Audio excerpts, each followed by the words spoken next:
Hello, good morning. Welcome sa lesson 2 natin ng business management and organization. So, kumusta naman kayo? So, I hope na napanood nyo na yung unang video na sinend ko sa inyo sa GC natin. Sinend ko yung link na sa GC natin. So, I hope na pinanood nyo na. And sana mag-react naman kayo dun sa lesson. Okay? So, we will now start our lesson 2 na tayo. So, welcome sa lesson 2 ng business management and organization. Okay? Okay, let's start our lesson 2. So, our topic for today is history of management theory. So, what are the objectives of this lesson? Ayan. At the end of the lesson, you should be able to describe the history of management theory, explain the evolution of management theory, discuss the importance of the application of GEM's cycle for the success and growth of the business, discuss the critical role of the managers and his or her duties and their responsibilities. So, yan yung mga objectives natin for this topic, history of management theory. Okay? So, what is management theory? So, ano ba yung management theory na sinasabi natin? Na palaging sinasabi natin, di ba? Ayan, management theories. Ayan. Theories help us understand our experiences by using research and observable facts. Ayan. Ito yung mga theory natin na yung experience, bakit ba natin na-experience yung ganito? Ayan. Sila yung sumasagot sa mga tanong na yan. So, by using research and observable facts naiintindihan natin kung bakit nangyayari yung ganitong bagay, okay? Management is the act of supervising and directing people. So, as we discussed in our lesson 1, management, ayan, sinusupervise natin, dinadirect natin yung mga empleyado in order for them to accomplish what is stated in the goals of the company. Ayan. So, simply put, management theory is a collection of understandings. Ayan. Yung findings that help managers best support their teams and goals. So, yung mga theory na yan, sila yung nagbibigay linaw para maintindihan natin kung bakit ganito yung nangyayari sa isang organization. So, that is the management theories na sinasabi. So, what is the history of management? So, paano ba yung history ng management natin? So, the history of management extends to several thousand years in the past. Ayan. However, it is only since the late 19th century that management is considered a formal discipline. So, in other words, the practice of management is as old as the human race.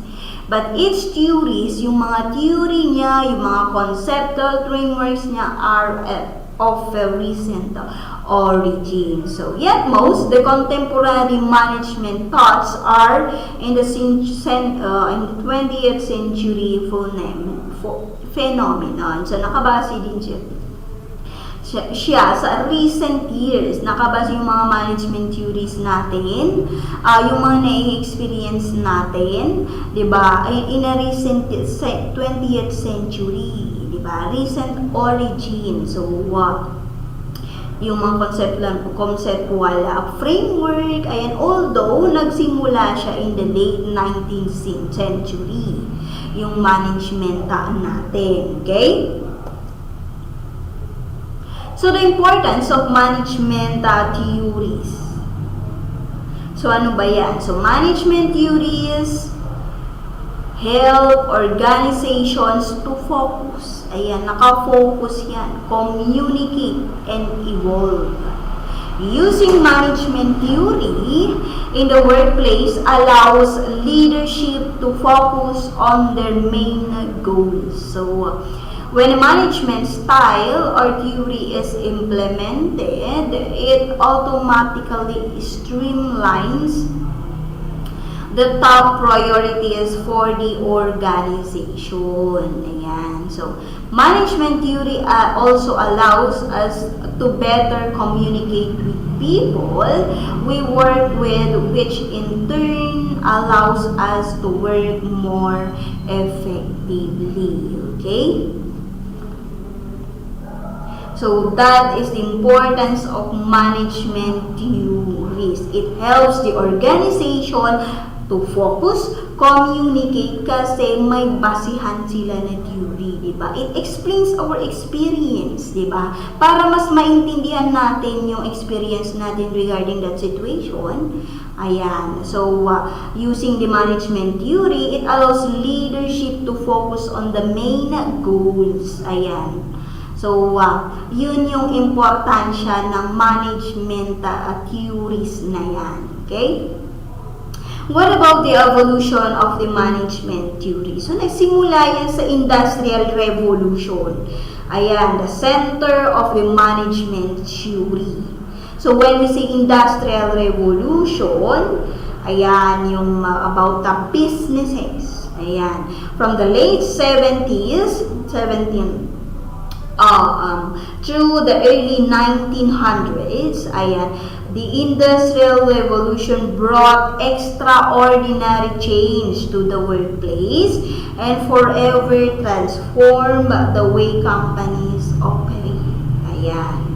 So, yung Industrial Revolution brought better and faster technology, allowing the companies, of course, to perform more efficiently than ever before. Yan. Given them the ability to dramatically increase their output. Ayan, because of the technology. Diba? The fast-changing technology that helps the employees increase their productivity. So, that is all about the evolution of management theory that centers in the Industrial Revolution. Okay? While productivity goals can be set easily, managing a team to meet productivity goals was not, syempre, hindi ganun kasimple, di ba? For the first time, managers has to find new and innovative ways to motivate sizable number of employees to perform, di ba? So, ano ba yung mga dapat i-consider ng mga managers para i-motivate yung mga empleyado to work hard for the company in order to produce or increase their productivity, di ba? So, yun yung mga kailangan nilang i-consider. So, this was a new concept. Ayan, research, observations, experiments, trial and error were also used to find new better ways to manage employees. Ayan, i-observe mo yung mga empleyado mo, mag-experiment ka. Ayan, so the Industrial Revolution gave birth to a variety of management theories and concepts. Okay?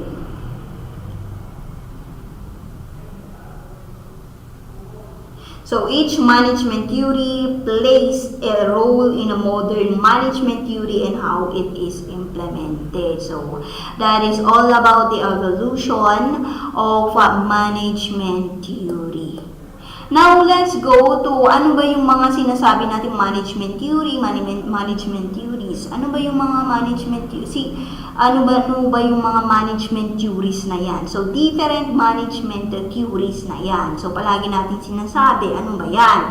So, let's start with number 1, which is the scientific management theory, which was introduced by Frederick W. Taylor. Winslow. Yan, yung F. Frederick Winslow Taylor. Ayan, siya yan. Okay.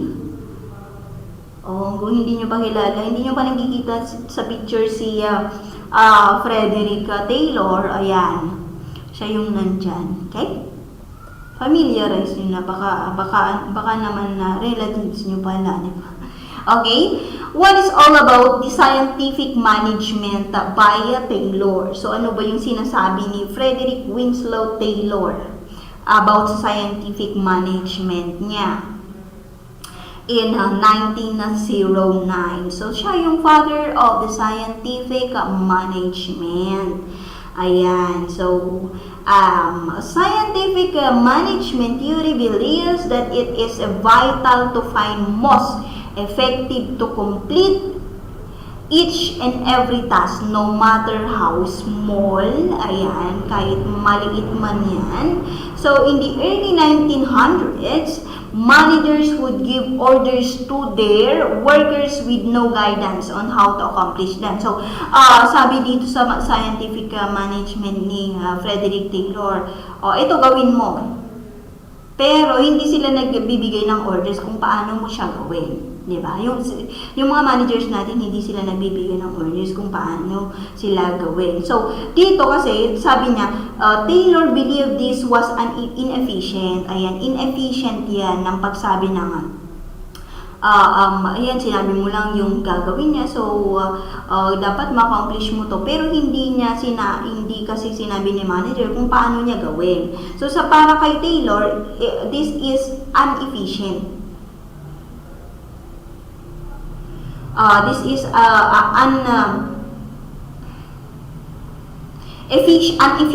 inefficient way to operate a business.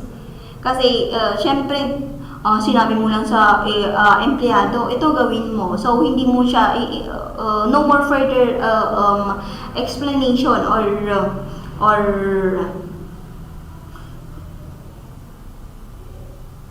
hindi ka nagsabi ng kung paano mo ba siya gawin, di ba? So, para kay Taylor, inefficient yun.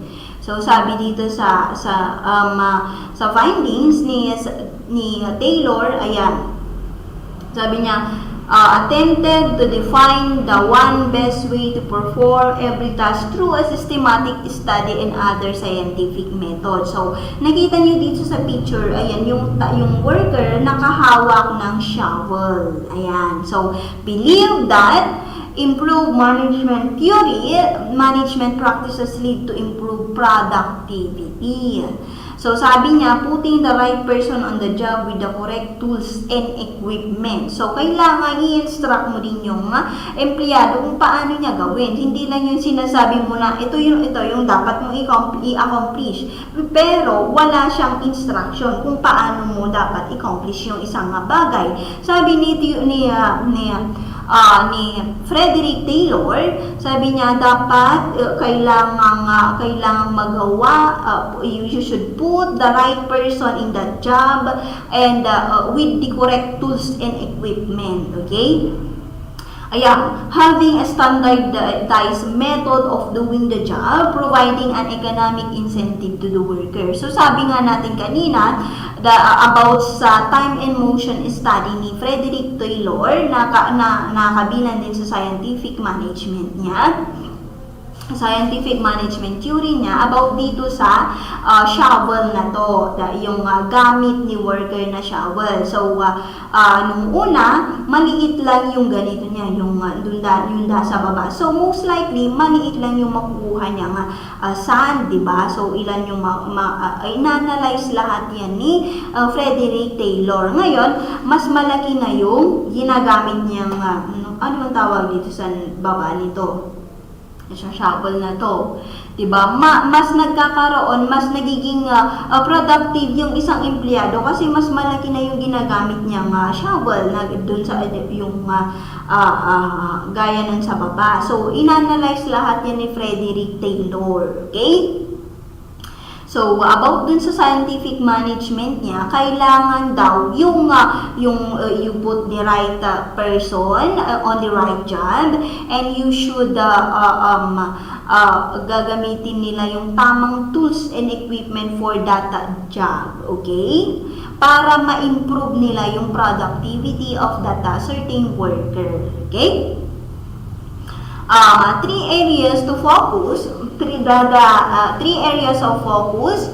Ayan, task performance, supervision, and motivation. So, task performance. So, ano ba yung, gaano ba kaganda yung performance ng isang empleyado, and how will you supervise it? It is para kay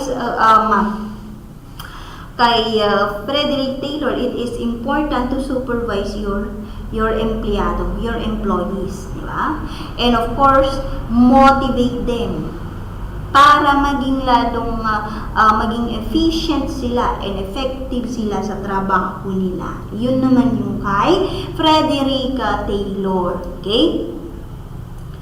Now, let's go to administrative management theory given by Henry Fayol. Ayan. So, kung hindi nyo ba nakikita si Henry Fayol sa picture, ito na yun. Siya pala yan.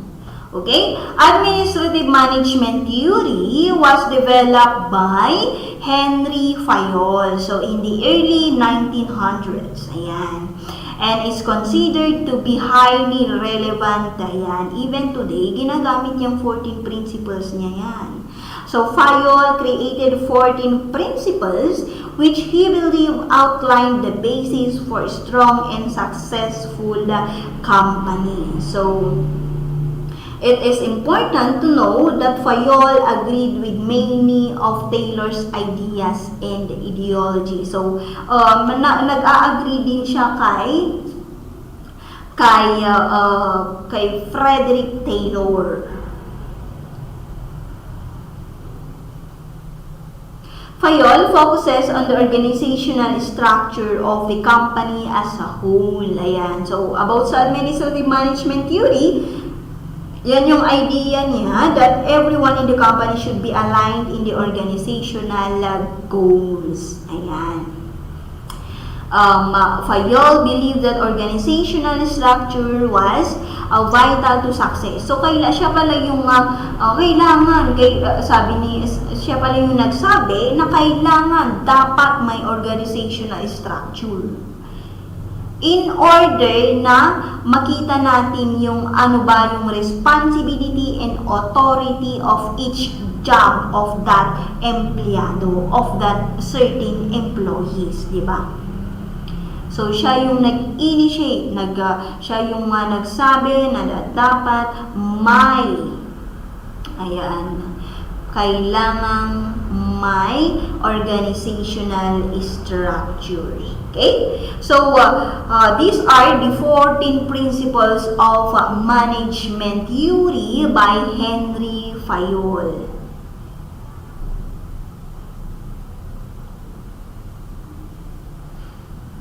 So, we have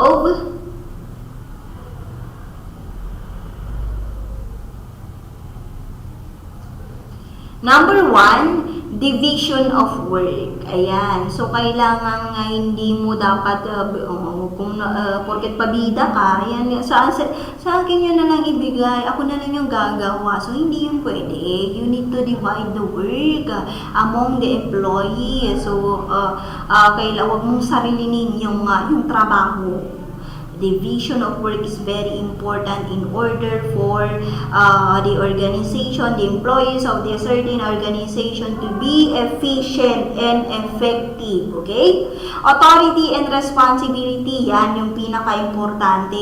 You should clearly define who will be the authorized person, ano ba yung responsibility niya. So, it is very important yung authority and responsibility of a certain employees. It should be clearly defined. Ayan. Discipline. Ayan. How will you discipline an employees?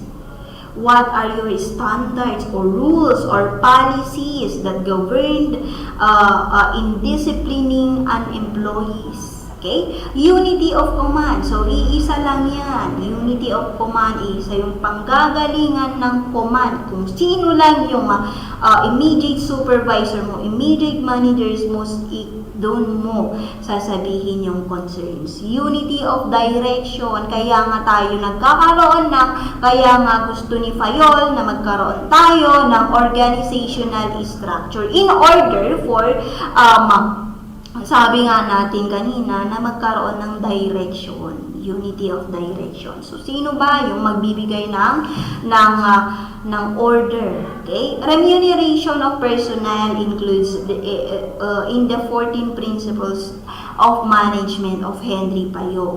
So, hindi pwedeng wala tayong ma-discuss na about remuneration, about the salaries of the employees, of course. Centralization, ayan. Kailangan din ng centralization. Centralized dapat. Nanggagaling yung order sa CEO, ayan. Okay? Subordination of individual interest to general interest. So, your individual interest going to general interest. Okay? Stability of tenure. Kailangan din yan. So, na yung isang empleyado ba na-assure na in the next 5 years, existing pa rin ba itong company na pinagtatrabahuan niya? Ayan. So, that is the stability of tenure. Scalar chain. Ayan. So,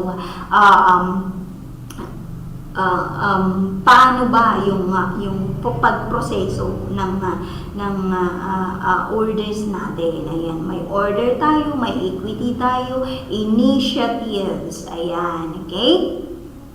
And of course, the spirit de corps, ayan, yung team natin, yung paano ba tayo mag-promote ng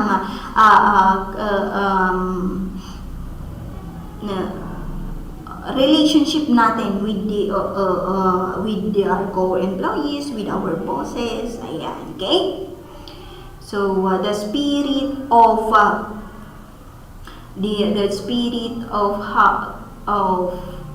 how will your relationship with your co-employees, okay?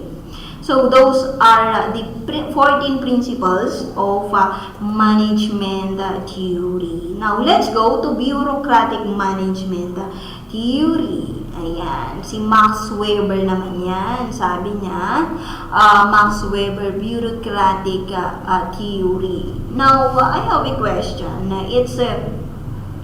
It's a bureaucracy good or bad? Ayan, maganda ba yan? Or is it okay ba yan?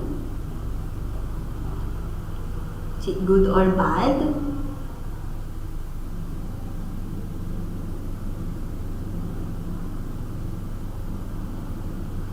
Ayan, this form of organization is not totally bad naman kasi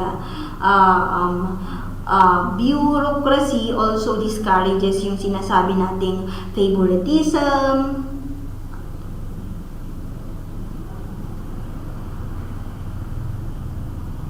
Ayan, yung favoritism natin. So, hindi porket kaibigan kita, ay ganito na. Hindi porket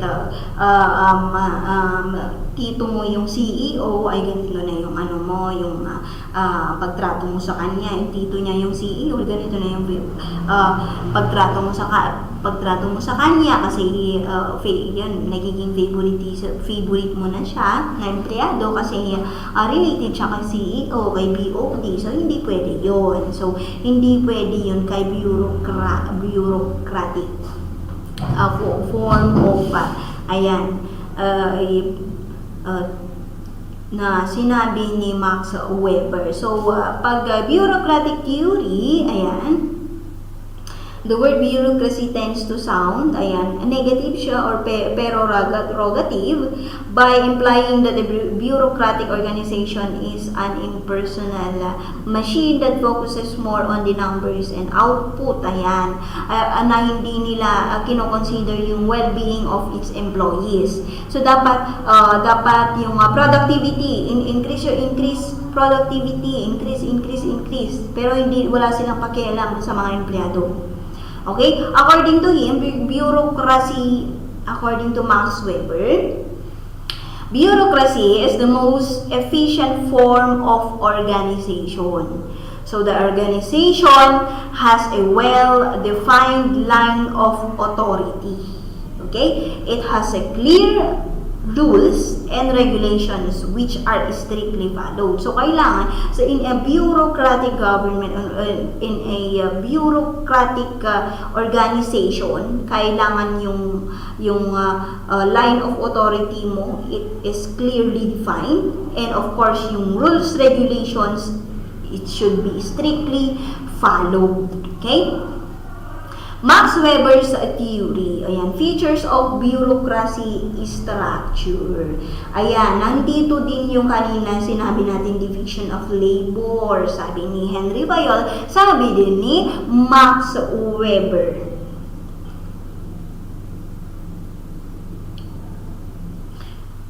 Complex work broken down into simple jobs. Ayan, division of labor, huwag mong pakomplikaduhin yung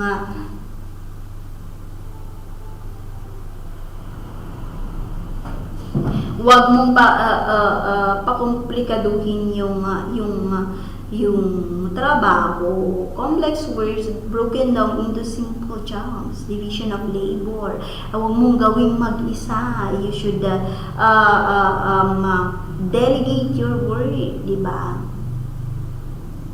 Number 2 features is hierarchy of authority. Ayan, accepted chain of command to direct individuals' effort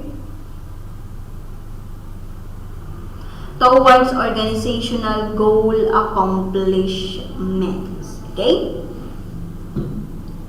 So, that is the hierarchy of authority. So, may chain of command yan. So, kanino ka magre-report? Who is your immediate supervisor? Alangan naman na kung may problema, punta ka agad sa CEO. No! You should sabihin mo muna sa immediate supervisor mo. Kung hindi niya inaksyonan, punta ka dun sa mas mataas. Kung hindi niya inaksyonan, then that time punta ka sa CEO. So that is the hierarchy of authority. You should not go kasi may tinatawag tayong baka ibabypass mo siya, di ba? Binaypass mo yung boss mo, yung immediate supervisor mo. Bakit hindi niya alam yung problema na yun? So, yun yung magiging epekto kapag nagdiretso ka sa mataas na posisyon, sa pinakamataas na posisyon. So, kailangan may chain of command tayo, hierarchy of authority. So, yun yung ine-explain ni Max Weber, okay? Dyan sa kanyang theory. Number 3 is the framework of rules. So, effort directed and coordinated by rules. Ayan. Siyempre may basihan yung actions na yan kasi that this is according to the rules and regulations of the company. Sabihin mo, di ba? Kung bakit ganun yung actions niya. So, nakabase sa rules and regulations dapat ng company, sabi ni Max Weber. Yan. Number 4, impersonality. So, hiring and promoting people on the basis of objective merit rather than favoritism. So, huwag kang magka-hire kung i-promote mo siya kasi favorite ko siya. So, favorite mo lang siya but not capable, but not hindi siya qualified dun sa position. Promote mo siya kasi favorite mo siya. So, hindi yun pwede sa theory ni Max Weber na bureaucracy. So, it is based on what they know and not who they know. Ayan. Pero ano ba yung nangyayari ngayon? Especially sa gobyerno natin, di ba? It is not what you know, it is whom you know. Kung sino yung kakilala mo doon sa loob ng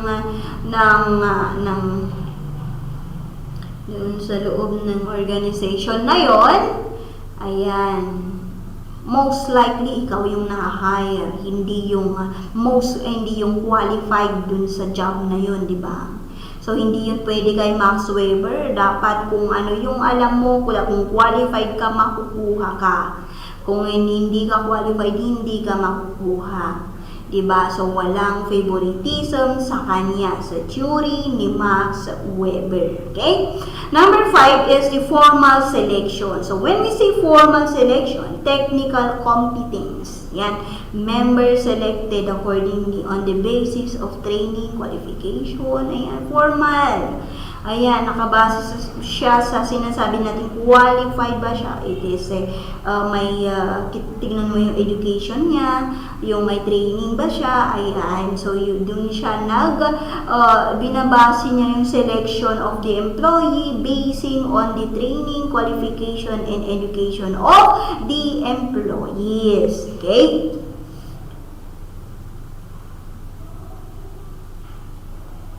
So that is the theory of Max Weber, which is the bureaucratic theory. Now let's go to human relations management. So when we say human relations management, centered on the human interaction and relationship. So sabi ni Elton Mayo yan. So that is according to Elton Mayo. Sabi niya, believe that early management theories hindi nakafocus lang sa money affects employee performance. Sabi niya, yung mga empleyado, yung mga ibang theories na yan, nakabase lang sila sa money affects performance. Employees performance.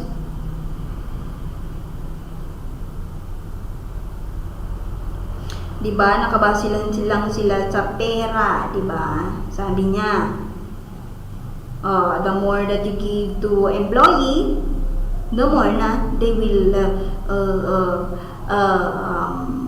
perform well in the organization. Pero para kay Elton Mayo, ayan, he believed that were more factors that influence how employees behave and perform well. May mga factors dyan.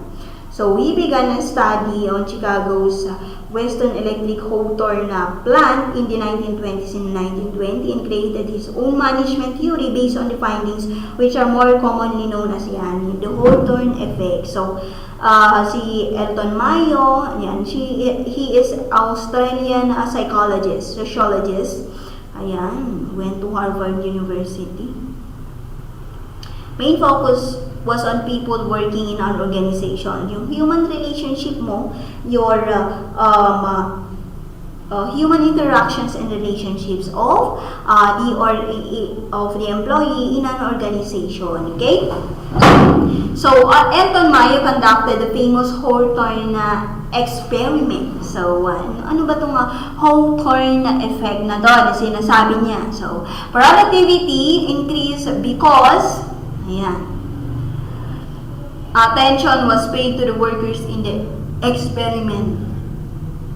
Phenomenon whereby individual or group performance is influenced by human behavior factors. May nakasupervise dyan.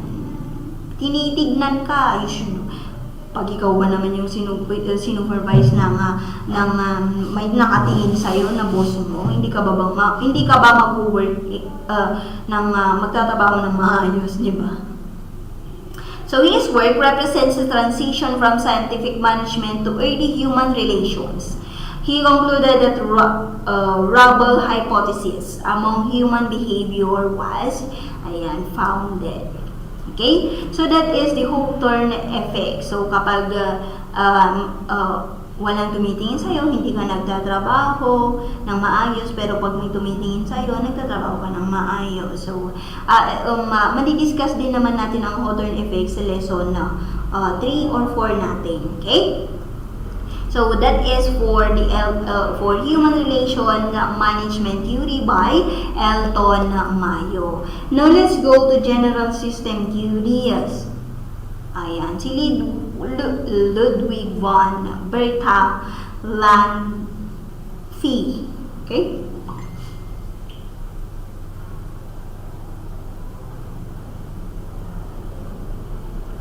So, sabi dito,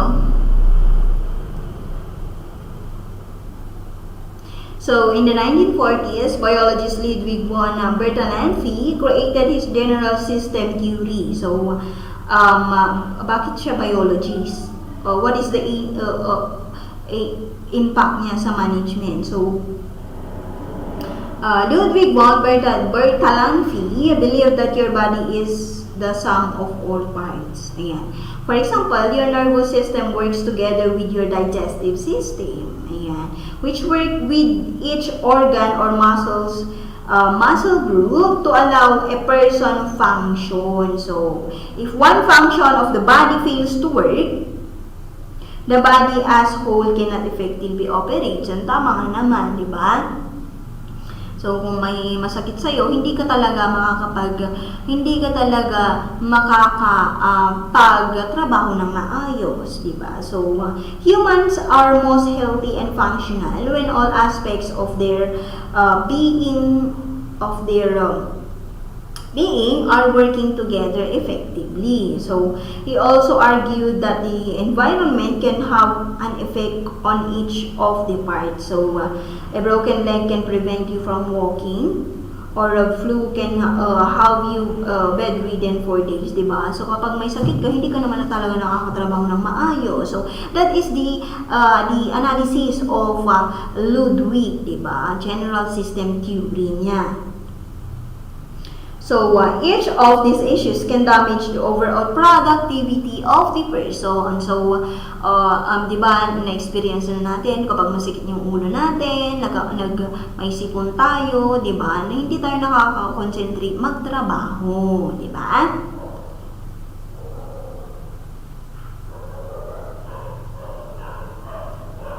So, ito yung theories niya sa general system theory. So, about din, ano yung input mo? So, physical, human, financial, ayan, information. So, transformation, workers' activity, technology, administration system, and control system. Ano yung output mo? Siyempre, products and services, financial, human resource. Okay?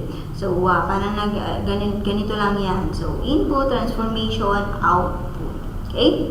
So, yung findings sa general system theory about your body, sabi nga ni Ludwig, it is your body is the sum of all parts. So, kapag sabi niya masikip yung ulo, may flu ka, may broken leg ka, hindi ka makakapagtrabaho, di ba? You cannot be efficient and effective employee if that's the case. Yun yung findings naman ni Ludwig sa general system theory niya. Okay? Now, let's go to X and Y management theory ni MacGregor. Ayan. So, based on his observations in the 1950s and 1960s, Douglas MacGregor developed the X and Y management theory. Okay? By arguing that all managers can be grouped into two categories. So, the first, theory X. So, ano ba yung nangyayari sa theory X natin? Theory X, sabi dito, explains that managers have a negative view of their employees and believe that employees need to be forced or coaxed into working. So, kailangan na wala siyang tiwala sa kanyang mga staffs niya. Yung managers, wala siyang tiwala sa kanyang mga staffs niya. So, dito sa Theory X, authoritarian, repressive style, ayan, tight control, no development, produces limited, depressed culture. So, kasi si manager wala siyang tiwala sa mga staff kasi niya, di ba? The Theory X managers tend to micromanage with the belief that employee will not motivate themselves to complete their work. Yan yung findings naman ni MacGregor about sa Theory X. When we say naman Theory X, ayan, kaya siya ay naging X. Ganun kasi siya, di ba? Sa theory Y naman, ayan, liberating and developmental control, achievement and continuous improvement, ayan, achieved by enabling, empowering, and giving responsibility to the staff. Ayan, nagtitiwala si management sa kanyang staff, dinadirect niya yung mga staff niya. Yan yung theory Y. So, theory X and Y by Douglas MacGregor. So, kapag theory Y, the assumption that employees dislike work, are lazy, kapag ayaw nila yung trabaho nila, hindi sila nagtatrabaho, di ba?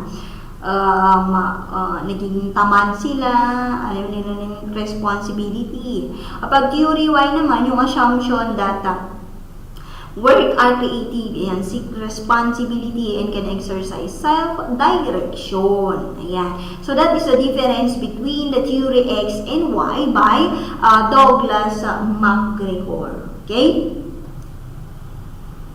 So those are the theories, different management theories na explain natin. So we have 6 different management theories.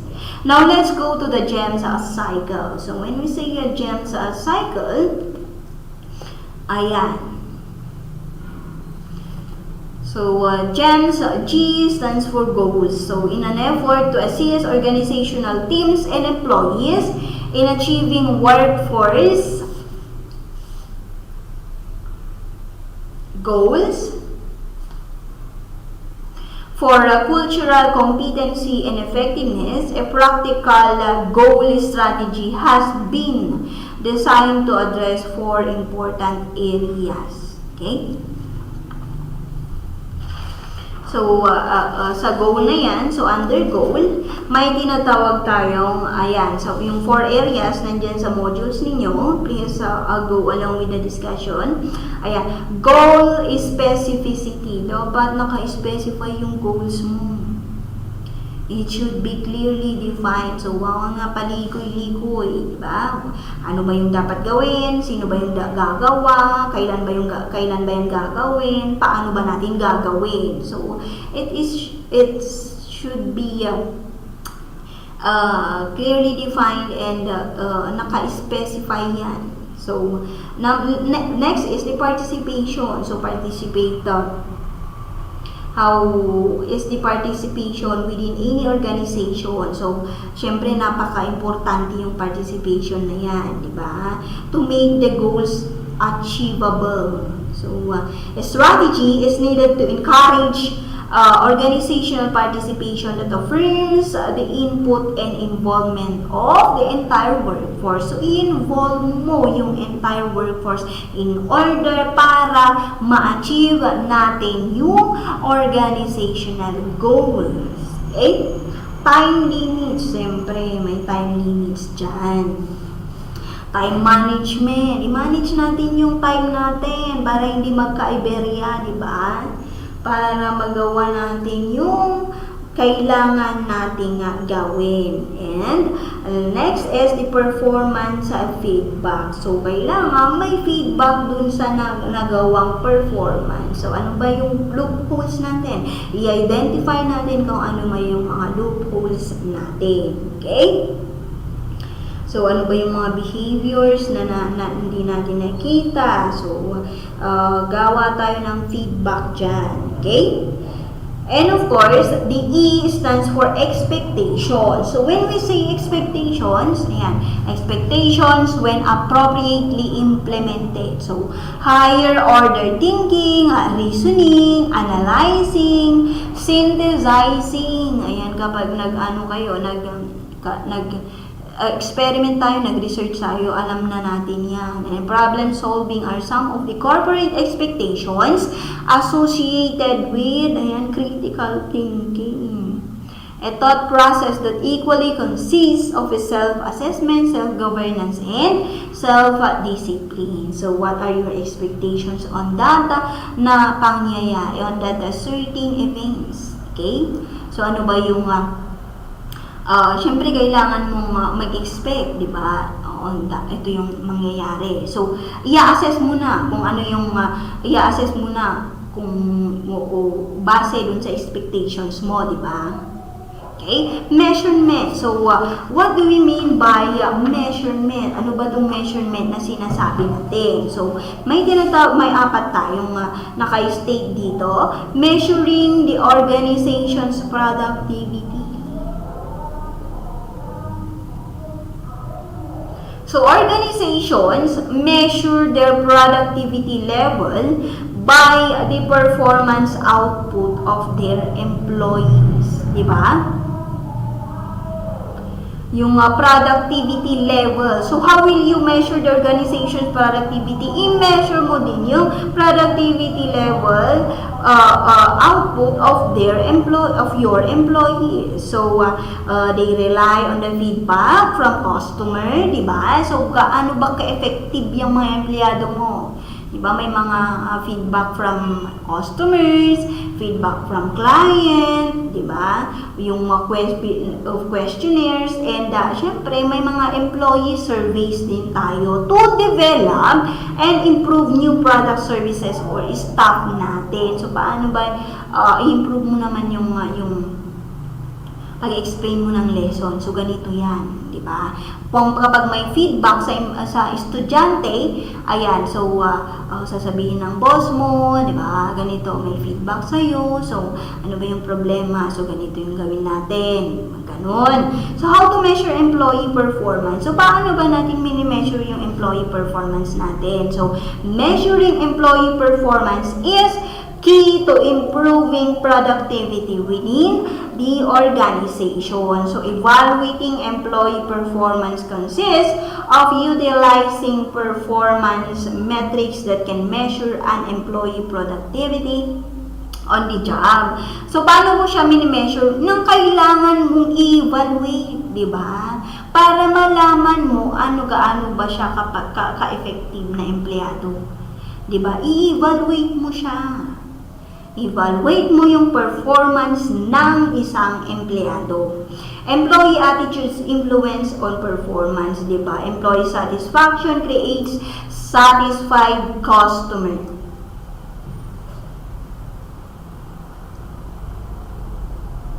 Job satisfaction is among the important attitudes that influence human behavior in the workplace. So, employee behavior on the job is influenced directly, positively, and negatively by his or her immediate supervisor. Okay, kapag satisfied yung isang empleyado sa kanyang trabaho, nakaka-create din siya ng satisfied customer or clients. Satisfied yung clients niya, di ba? Kasi yung maganda yung attitude ng isang empleyado that influence his or her performance in the company, di ba?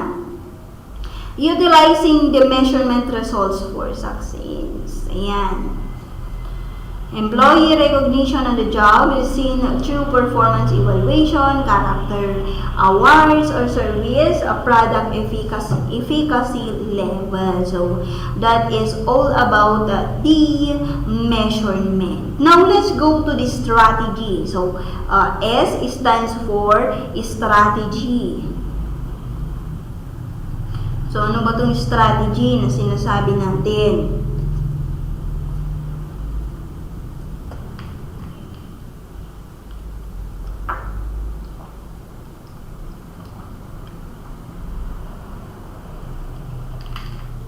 So, strategy, ayan, may kailangan tayong i-consider dito. So, ano ba yung objectives ng isang organization kasi? So, ano ba yung mga available resources nila? So, how will they, may timeline ba sila to accomplish that goals, that objectives? How will they execute the plan? Diba? Yan yung kailangan nating i-consider sa strategy. Your objectives, your resources, your timeline, your execution. Paano ba yung implementation of that plan? Okay? That is all about the strategy. So, yun yung the gem sa cycle. Goals, expectations, measurement, and strategy. Okay? Okay, we reach the end of our lessons, our topics. Now let's go to your requirements. Now for your requirements for lesson 2, ayan. Activity 1, identify the management theories of or person associated with the phrases provided in column 1. So write your answer in column 2. So ano may kanino ba to? Kaninong concept to? Anong theory? I mean. Okay? So that is 1 to 11. And for the activity 2, choose one of the following questions discussed in 1 to 2 paragraph of words. Okay? So, mamili lang kayo ng isa dito sa tatlong question. So, number 1, in your reading, you studied early scientific management theorists, including Frederick W. Taylor, Frank and Lillian Gilbert, and Henry Gant. So, do you see any of their ideas in modern day workplaces? Give examples. So, number 2 question, why do you think that the term bureaucratic has negative connotations in today's business environment? Okay. Number 3, which of the current developments in management practice should managers watch most closely? Why? Okay. So, mamili lang kayo ng isang question dito. Okay? For your activity 2. Okay? So, these are your activity, your requirements for lesson 2, business management and organization. So, that it's for today. Bye-bye and God bless and keep safe always.